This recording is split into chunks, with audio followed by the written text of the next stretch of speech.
Tarot Myths and Misconceptions, Separating Fact from Fiction. Introduction, Beyond the Myths. Few subjects have accumulated as many myths, legends, and misunderstandings as tarot. Mention tarot cards, and many people immediately picture mysterious fortune tellers, crystal balls, dimly lit rooms, and dramatic predictions about love, wealth, or disaster. Movies and television have often portrayed tarot as something mysterious, even dangerous, capable of revealing an unchangeable future or summoning supernatural forces. Yet the reality is far more fascinating. For more than 500 years, tarot has evolved from a Renaissance card game into a rich symbolic system used in many different ways. Some people approach it as a spiritual practice. Others use it for meditation, creative inspiration, journaling, or self-reflection. Historians study its origins, psychologists examine its symbolic language, and artists admire its remarkable imagery. Despite its popularity, misconceptions continue to surround the cards. Some people believe you must be born with psychic abilities to read tarot. Others insist you should never buy your own deck. Some fear that certain cards predict death or terrible misfortune. Many assume tarot belongs to one specific religion, or that it conflicts with all religions. Still others believe every reading predicts a fixed and unavoidable future. How much of this is actually true? Which beliefs are supported by history? Which are matters of personal tradition? And which are simply myths repeated so often that they have come to be accepted as fact? In this audiobook, we'll explore the most common misconceptions about tarot and compare them with historical evidence, traditional practices, and modern perspectives. Rather than promoting belief or skepticism, we'll examine where these ideas came from, why they became so widespread, and what researchers, historians, experienced readers, and practitioners have to say about them. Whether you're completely new to tarot or have been reading the cards for years, separating fact from fiction can deepen your understanding of this remarkable tradition. By the end of our journey, you may discover that the greatest mystery surrounding tarot isn't found within the cards themselves. It's found in the stories people have told about them for centuries. Part 1, Myth. Tarot was created in ancient Egypt. One of the oldest and most persistent myths about tarot is that the cards originated in ancient Egypt. According to this story, tarot was created thousands of years ago by Egyptian priests who encoded secret spiritual knowledge into symbolic images. As civilizations rose and fell, this hidden wisdom was supposedly preserved within the 78 cards until it resurfaced in Europe centuries later. It is a captivating story. But what does the historical evidence actually say? Modern historians have found no reliable evidence linking tarot to ancient Egypt. No Egyptian temple inscriptions depict tarot cards. No ancient papyrus scrolls describe a 78-card symbolic system.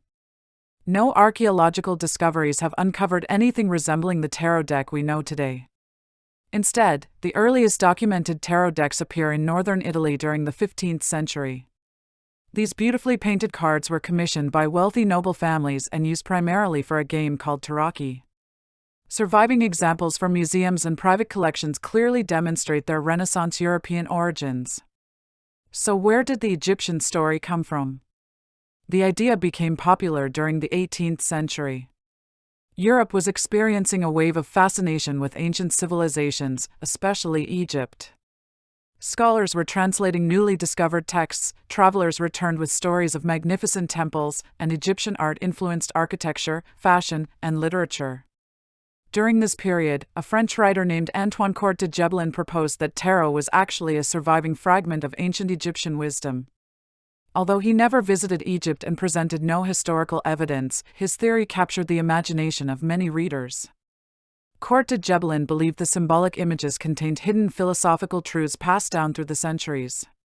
His writings inspired others to develop increasingly elaborate explanations connecting tarot with Egyptian mysteries. Soon, another influential figure entered the story. Jean-Baptiste Alliette, better known by his pen name Attila, became one of the first people to publish books explaining how tarot could be used for divination. Inspired in part by Egyptian theories, he designed one of the earliest tarot decks specifically intended for fortune-telling. Although modern historians reject the claim of an Egyptian origin, Attila's work played a major role in transforming tarot from a card game into a mystical practice. By the 19th century, various esoteric groups had expanded these ideas even further.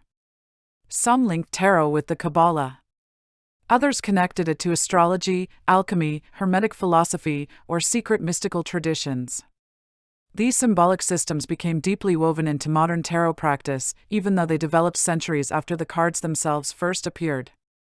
This distinction is important. The historical origins of tarot and the symbolic meanings later associated with it are two different things.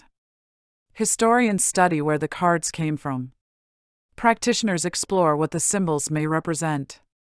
Both perspectives can exist without contradicting one another. Today, most scholars agree on several well-supported facts. Tarot originated in Renaissance Italy during the 15th century. Its earliest purpose was as a card game. Its use for divination developed gradually over the following centuries. Claims of ancient Egyptian origins remain part of tarot folklore rather than documented history. Ironically, discovering the true history of tarot does not make the cards any less fascinating. If anything, it reveals how an ordinary Renaissance card game gradually evolved into one of the world's most recognizable systems of symbolism, inspiring artists, philosophers, psychologists, and spiritual seekers for more than 500 years. Sometimes the truth is just as remarkable as the legend.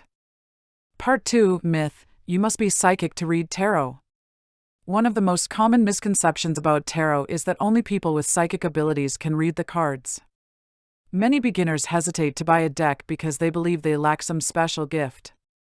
They imagine experienced readers possessing supernatural powers that allow them to see hidden truths invisible to everyone else. But is that really how tarot works? The answer depends largely on personal belief. Some tarot readers do believe they possess intuitive or psychic abilities, and they incorporate those experiences into their readings. Others, however, see tarot in a very different way.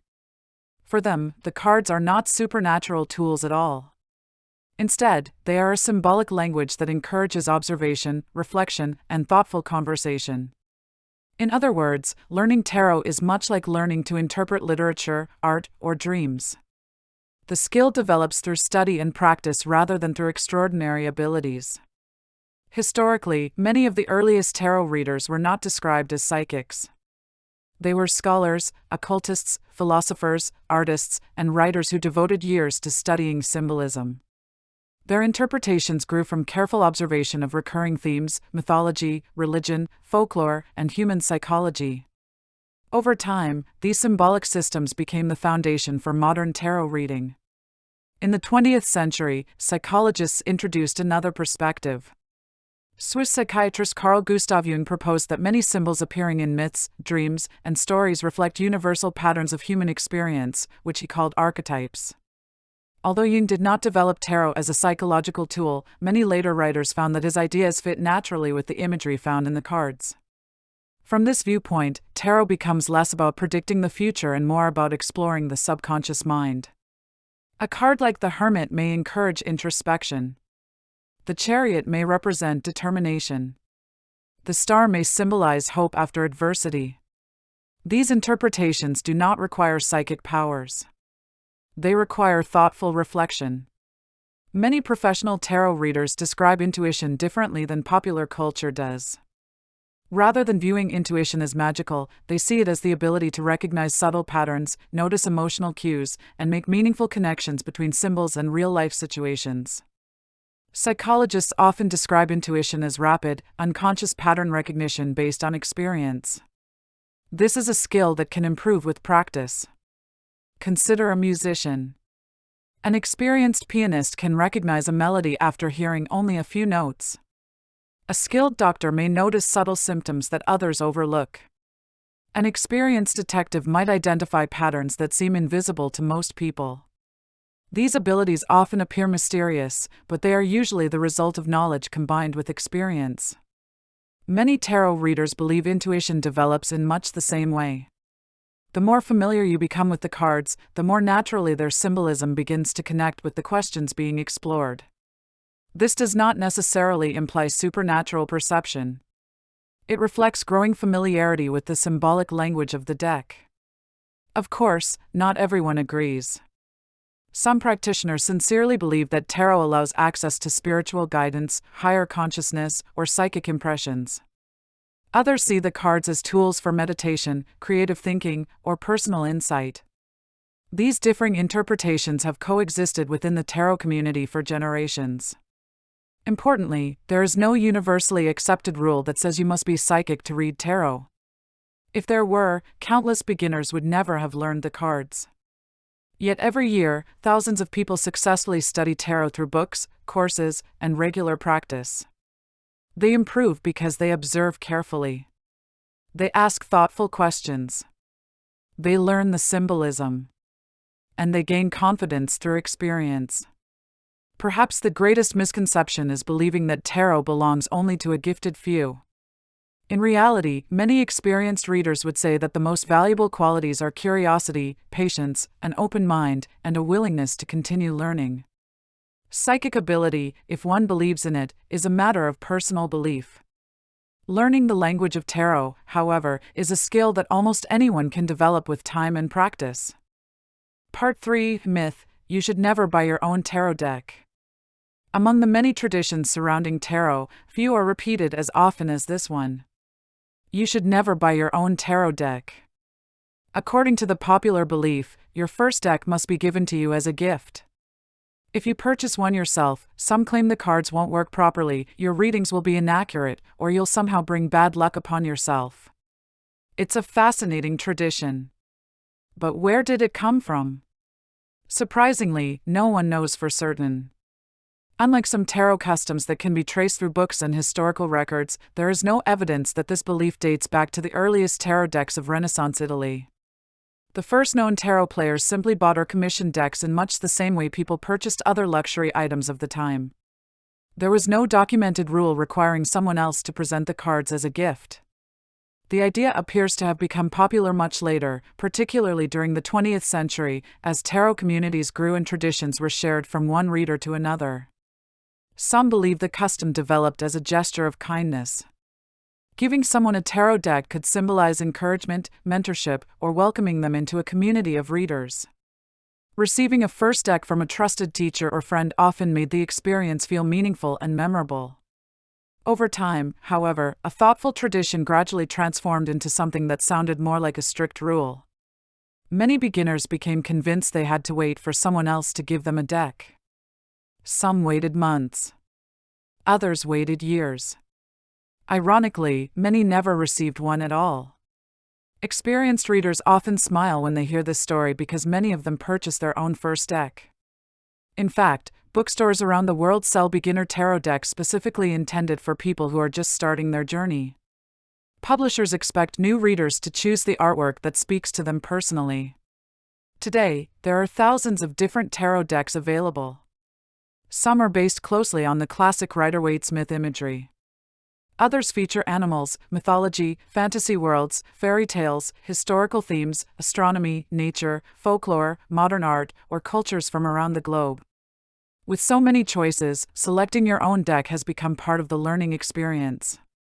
Many readers recommend choosing artwork that you genuinely enjoy.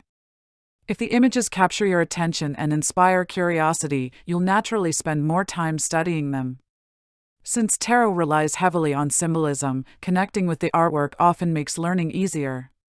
Some readers even own multiple decks.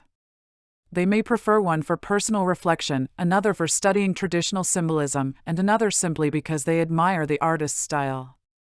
There is no universal rule limiting someone to a single deck. Another common belief says that other people should never touch your cards. Again, this varies widely among readers. Some prefer to keep their decks private because doing so helps maintain focus or preserves a personal connection with the cards. Others happily allow friends or clients to shuffle the deck before a reading. Neither approach is historically required. It is simply a matter of personal preference. The same is true for cleansing a new tarot deck. Some people place their cards under the moonlight. Others use incense, crystals, meditation, or quiet reflection. Some simply shuffle the cards and begin reading immediately.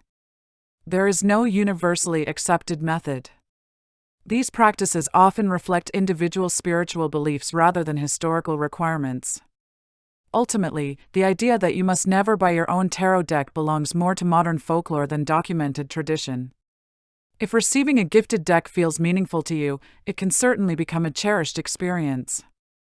But if you find a deck whose artwork inspires you, there is no historical reason to avoid purchasing it yourself. In the end, the most important part of a tarot deck is not how it came into your hands.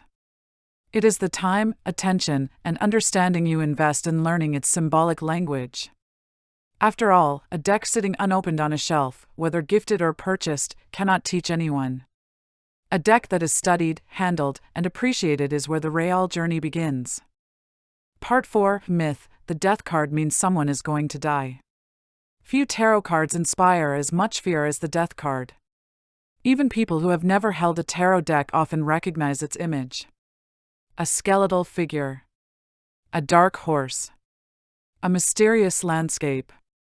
The name alone is enough to make many beginners nervous. If the death card appears in a reading, does it predict that someone is about to die? Historically and traditionally, the answer is almost always no. In fact, experienced tarot readers often smile when newcomers panic after drawing this card because they know that death is one of the most misunderstood cards in the entire deck. The key lies in understanding symbolism. Tarot is a symbolic language. The cards rarely describe events in a literal way. Instead, they use images to represent ideas, emotions, experiences, and life transitions. The death card is a powerful symbol of endings, transformation, and renewal. Every stage of life involves endings. Graduating from school. Changing careers. Moving to a new home. Ending a relationship. Retiring from a job. Breaking an unhealthy habit. Leaving behind an old way of thinking. Although these experiences can feel uncomfortable, they often make room for something new. That is precisely what the death card represents. One chapter closes. Another begins. Nature provides a perfect example. Each autumn, leaves fall from the trees. At first glance, the forest appears to be dying. Yet beneath the surface, the trees are preparing for spring. Without the cycle of endings and renewal, new growth would never occur. The death card reflects this same natural rhythm. It reminds us that transformation is part of life. Looking closely at many traditional tarot decks reveals even more symbolism. In the Rider-Waite-Smith deck, the sun rises in the distance. This is no accident. The rising sun represents hope, renewal, and the promise of a new beginning after an ending has taken place. Kings, children, priests, and ordinary people all appear before death, emphasizing that change affects everyone regardless of age, status, or wealth. Nothing remains exactly the same forever. Some readers even welcome the appearance of the death card. If someone has been trapped in an unhappy situation, the card may suggest that positive change is finally becoming possible. It may encourage letting go of fear, outdated beliefs, or circumstances that no longer serve a healthy purpose. This does not mean change will always be easy. Growth often requires courage. Transformation can be uncomfortable. Yet many important milestones in life begin by releasing something familiar. Of course, context always matters. A single card should never be interpreted in isolation. The surrounding cards, the question being asked, and the overall tone of the reading all contribute to its meaning. For example, death appearing alongside the star may suggest healing and renewal after a difficult period. Beside the Wheel of Fortune, it may point toward a major life transition. With the Fool, it may symbolize leaving the past behind and embracing a completely new adventure. Professional tarot readers are generally careful about making dramatic predictions. Responsible readers avoid telling clients that a card guarantees illness, tragedy, or death. Such claims are not supported by traditional tarot interpretation and can cause unnecessary fear. Instead, most modern readers emphasize that the death card speaks about transformation, endings, and the opportunities that often emerge from change. Interestingly, some of the most positive life events involve symbolic endings. Marriage marks the end of one stage of life and the beginning of another. Graduation ends years of education while opening the door to new opportunities. Retirement closes one career and begins an entirely different chapter. In each case, something ends so that something else can begin. Seen in this light, the death card becomes less frightening and far more meaningful. It reminds us that change is not the enemy. It is one of life's greatest teachers. Rather than asking us to fear endings, the card encourages us to recognize that every ending carries the possibility of a new beginning. Perhaps that is why, despite its intimidating name, the Death card is often considered one of the most hopeful cards in the tarot when understood in its traditional symbolic context. Part 5. Myth. Tarot predicts a fixed and unchangeable future. Perhaps the most widespread belief about tarot is that it predicts the future with absolute certainty. In films and television, a tarot reader often turns over a card and announces exactly what will happen. A stranger will appear. A fortune will be won. A great disaster is coming. The future is presented as though it has already been written. This makes for dramatic storytelling.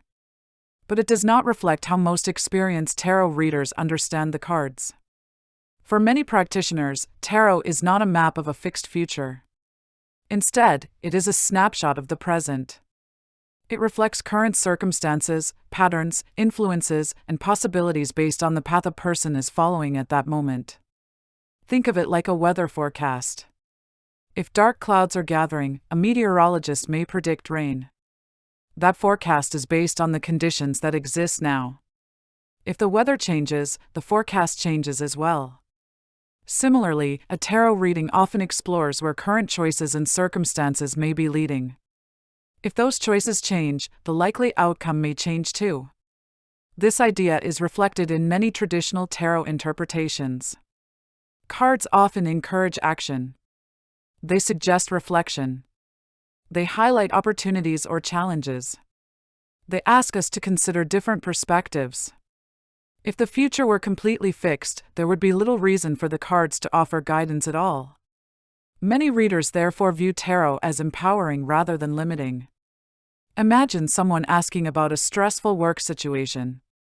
The cards might suggest burnout, conflict, or missed opportunities if nothing changes. Rather than predicting an unavoidable outcome, the reading may encourage setting healthier boundaries, improving communication, or exploring new career options. The value of the reading lies in recognizing choices before events unfold. The same applies to relationships. A challenging spread does not necessarily mean a relationship is doomed. It may simply highlight issues that require attention. Likewise, a positive reading does not guarantee lasting happiness if both people stop communicating or making an effort. Tarot reflects possibilities, not promises. This perspective also explains why two readings on the same question may not be identical. If circumstances have changed, if new decisions have been made, or if time has passed, the symbolic message may naturally evolve. Some traditions do take a more predictive approach to tarot. Certain readers believe the cards can reveal likely future events with remarkable accuracy. Others believe the future contains many possible paths rather than one predetermined destination. These viewpoints have existed side by side for generations. Neither has been universally accepted by all tarot practitioners. Psychologists who study tarot from a secular perspective offer yet another explanation. They suggest that the cards encourage people to think differently about situations they are already facing. By considering new perspectives, individuals often make better-informed decisions. In this sense, the cards may appear to predict the future because they help people recognize patterns that were already developing. The reading itself becomes part of the decision-making process. This raises an interesting philosophical question. If a tarot reading inspires someone to change their behavior, did it predict the future or help create a different one? There is no single answer. It depends on how one understands the role of the cards. What is widely agreed upon among responsible readers, however, is that tarot should not be used to remove personal responsibility. The cards do not make decisions for us. They do not replace common sense. They do not eliminate free will. Instead, they invite us to pause, reflect, and consider possibilities we may not have noticed before. Perhaps that is why tarot has remained relevant for centuries. Rather than claiming to reveal an unchangeable destiny, it encourages us to become active participants in shaping our own lives. The future is influenced by countless factors: our choices, the choices of others, unexpected events, and circumstances beyond anyone's control. Tarot, at its best, reminds us that while we cannot control everything that happens, we can often influence how we respond. And sometimes, that makes all the difference. Part 6, Myth: Tarot is evil or connected to dark forces. Of all the misconceptions surrounding tarot, perhaps none has caused more fear than the belief that the cards are inherently evil or connected to dark supernatural forces. For some people, simply seeing a tarot deck is enough to create feelings of unease. This perception has been reinforced by horror films, sensational television programs, and fictional stories in which mysterious cards seem to summon curses or predict terrifying events. But where did this idea originate? Historically, tarot did not begin as a religious object at all. As we explored earlier, the earliest tarot decks were created in 15th century Italy as playing cards for a popular game among the nobility. There is no historical evidence that these original decks were associated with dark rituals or supernatural practices.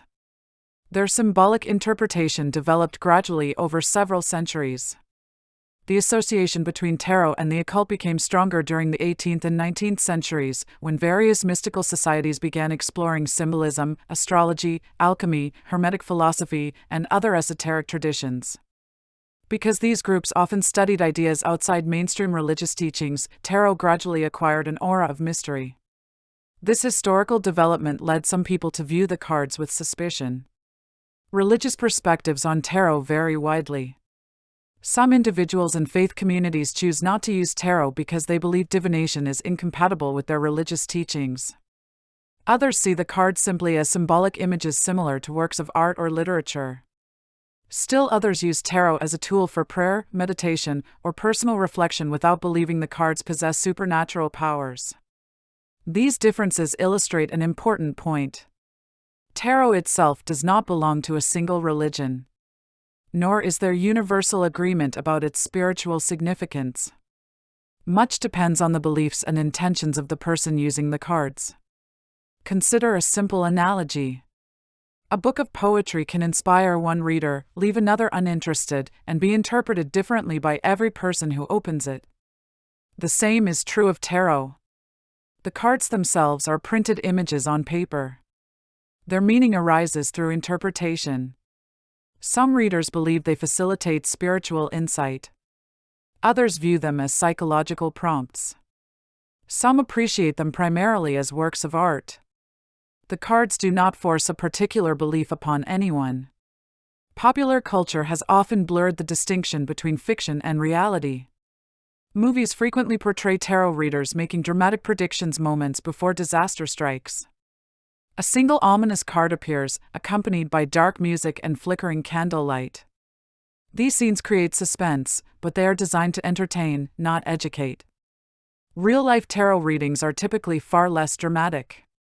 Most experienced readers spend time discussing questions, exploring possibilities, and encouraging thoughtful reflection rather than making frightening declarations.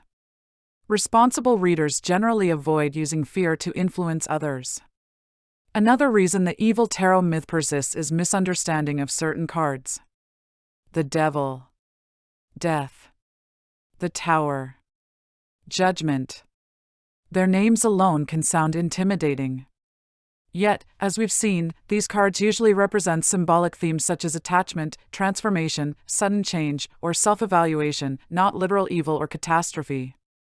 Understanding their traditional meanings removes much of the fear surrounding them. Psychologists offer another perspective. They suggest that humans naturally project meaning onto symbols. Just as dreams can reflect our hopes and fears, tarot images may encourage us to think about aspects of ourselves that we normally overlook. From this viewpoint, the power lies not in the cards themselves but in the conversations and reflections they inspire. Ultimately, whether someone chooses to use tarot is a personal decision shaped by individual beliefs, culture, and values. There is no requirement that everyone accept or practice tarot.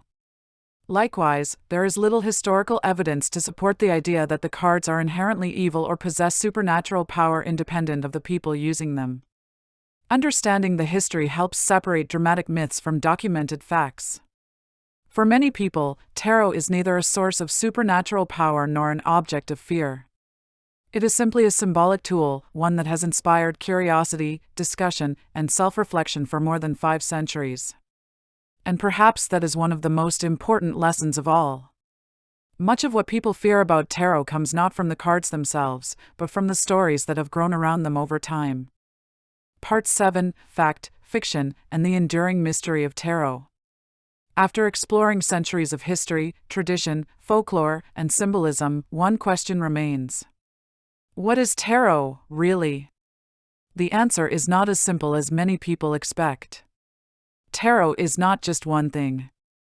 To a historian, it is a Renaissance card game that gradually evolved into a system of symbolic interpretation. To an artist, it is a masterpiece of visual storytelling filled with archetypes, color, and metaphor. To a psychologist, it can be a tool for self-reflection that encourages people to examine thoughts, emotions, and personal challenges from new perspectives. To many spiritual practitioners, it is a meaningful practice that helps them explore intuition, purpose, and life's deeper questions. These different perspectives are not necessarily in conflict. They simply approach tarot from different directions. One of the reasons myths persist is that people often confuse personal beliefs with historical facts. For example, history tells us that tarot originated in Renaissance Italy. That is supported by surviving decks, written records, and museum collections. Whether the cards also possess spiritual significance is a matter of personal belief rather than historical evidence. Likewise, there is no documented proof that a tarot deck must be received as a gift, that certain cards predict literal death, or that the cards reveal a fixed and unavoidable future. These ideas survive because they have been repeated through generations of readers, books, films, and popular culture. Some traditions embrace them. Others do not. Understanding this distinction allows us to appreciate tarot without confusing folklore with documented history. The most experienced tarot readers often share one important quality. They remain curious. Rather than claiming to know every answer, they continue learning. They study history. They compare different traditions. They examine symbolism.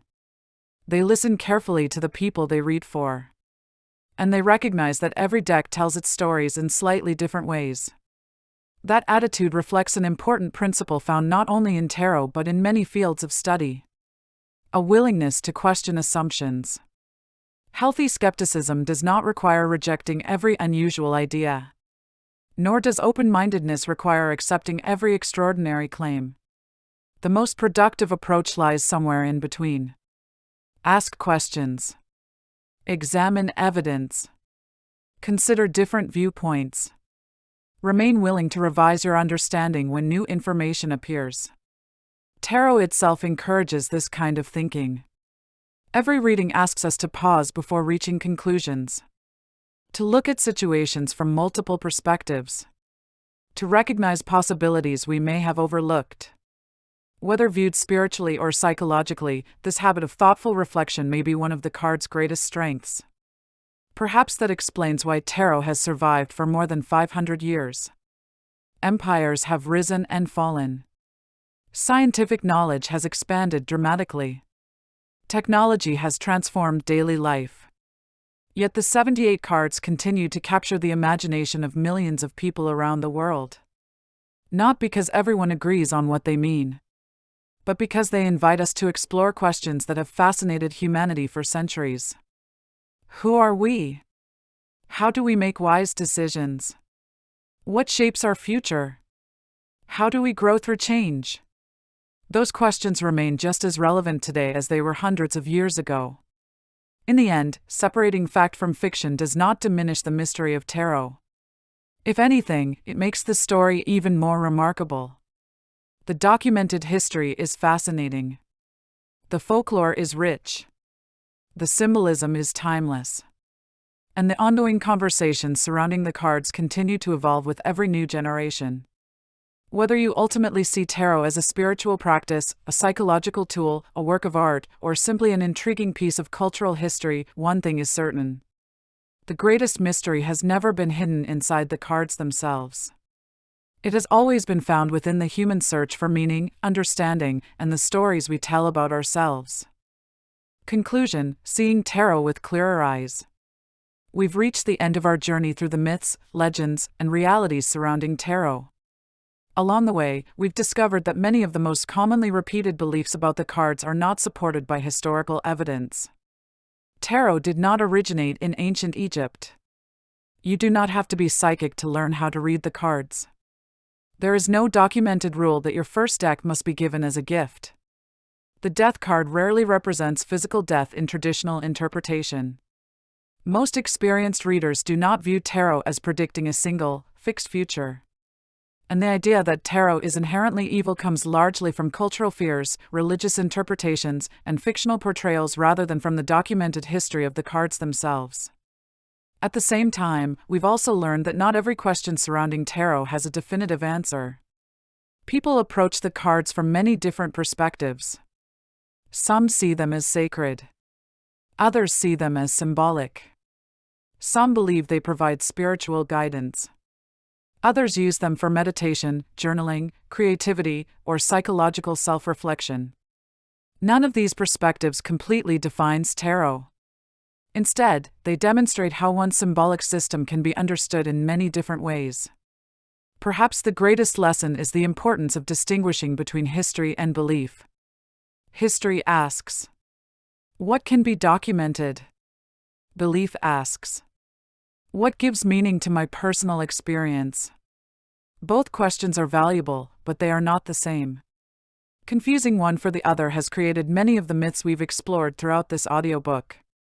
Tarot itself encourages something that is surprisingly scientific: observation, reflection, pattern recognition, asking thoughtful questions, remaining open to new perspectives, avoiding quick conclusions. These are valuable habits whether you approach tarot as a spiritual practice, an artistic tradition, or simply an interesting part of cultural history. If you're just beginning your tarot journey, remember that there is no need to fear the cards. Approach them with curiosity. Study their history. Learn their symbolism. Practice regularly. Keep an open mind while also thinking critically. Allow your understanding to grow naturally over time. If you've been reading tarot for years, perhaps this exploration has encouraged you to revisit familiar traditions with fresh eyes, appreciating both the documented history and the rich folklore that has developed around the cards. In many ways, tarot reflects humanity itself. It combines history with imagination, art with symbolism, questions with possibilities, facts with personal interpretation. That may be the true reason it has endured for more than 5 centuries. Not because everyone agrees on what the cards mean, but because they continue to inspire conversation, curiosity, and the timeless human search for meaning. Whether you ultimately become a dedicated tarot reader, an interested historian, or simply someone who appreciates the beauty of the cards, one lesson remains constant. The greatest value of tarot has never been in telling us exactly what the future holds. Its greatest value lies in encouraging us to think more deeply about the choices we make today. And perhaps that is the most enduring truth hidden within the 78 cards.